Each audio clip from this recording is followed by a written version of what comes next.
Welcome to part one of our quick start guide to reading in college, scanning and planning. I'm going to spend the next couple of minutes giving you some pointers for how to approach reading in college. Obviously, that's also our goal for the entire semester ahead of us, but for this webcast anyway, our goal is to know exactly what to do when we're given that first college reading assignment, be it in this class or in another one that you're taking this semester. Specifically, at the end of this webcast, you'll have a clear idea of why and how to scan and plan when working with a textbook chapter or an essay. So the first step when given a reading assignment is to size up your reading task. Instead of just finding the beginning of the reading selection and diving in, take a few seconds to physically look at or scan what you're expected to read between now and your next class meeting. You should do this so that you can then plan appropriately for how you're going to tackle your reading assignment. For example, take an online sociology textbook. Let's say it's Tuesday afternoon and our professor just asked us to read an entire chapter on deviant behavior for Thursday's class, 2 days.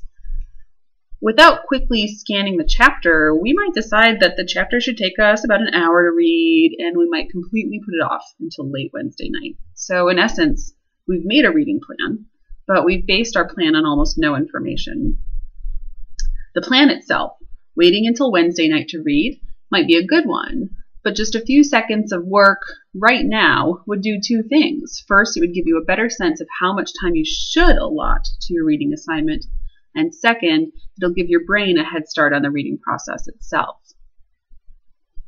By scanning a chapter, you can most likely see a few things. You can see how a chapter is organized, how it introduces new terms, usually in bold-faced terms, whether it gives examples to help you understand concepts, and just as important, it gives you a sense of its length and its potential difficulty. So we can learn all of those things by just scanning for a few seconds. Armed with this information, you might assume that you'd be able to read the chapter in about 2 hours instead of 1. That includes time for reading, taking notes, and stopping to reread as needed. So instead of waiting until, say, 10 o'clock on Wednesday night to read, I'll get it started by 9 o'clock instead, so that I can get to sleep by 11 o'clock. It's not a drastically different plan, but it's a better plan thanks to just a few seconds of scanning. Reading takes endurance, and as anyone who's ever run knows, if you have a sense of where the finish line is, it's much easier to keep yourself mentally energized for the rest of that run or for that read. What's more, just those few seconds of scanning have primed our brains for the process of reading. Now, instead of knowing just the bare minimum about the chapter, that it's about deviant behavior, we have a mental map of the chapter. And that map is already partially filled in with snippets of information that we got from the headings. We might not have a clear idea of what any of those headings mean yet or how they fit together, but even just this cursory, surface level awareness of these terms will give us a huge advantage when we sit down to read. And we might even spend our downtime between now and Wednesday night thinking about those terms and wondering about them. Again, that's a huge advantage for the process of reading and comprehending. But what if we're not taking sociology? What if instead of being given a textbook chapter to read, we're given a 1-page, 300-word essay? Does that mean instead of budgeting 2 hours the night before class, we can spend 5 minutes before class reading instead? Well, you can do that, but our plan in this case should be a little bit more thoughtful.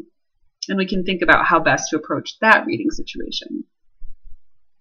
Let's say it's Monday morning and our Comp 1 professor just told us to read this 300-word essay. Something about the moon maybe is all we can remember for Wednesday morning's class. A micro scan would give you a sense of the length, about 300 words, but that's about it. And that's okay because a reading of that length, anywhere from 1 to a handful of pages, brings with it a different set of reading expectations. Our professor's expectation is that we will not only read, but really know that text. Essays typically go beyond merely transmitting information. They introduce and explore ideas with much more nuance and often less clarity than we find in a textbook. So while you could potentially read this in 5 or 10 minutes, it would be a good idea to allot an hour to such a reading assignment. Hopefully, over the course of the next semester, you'll get a sense of why you should set aside that much time by getting a sense of the strategies we need to employ for these different kinds of reading occasions.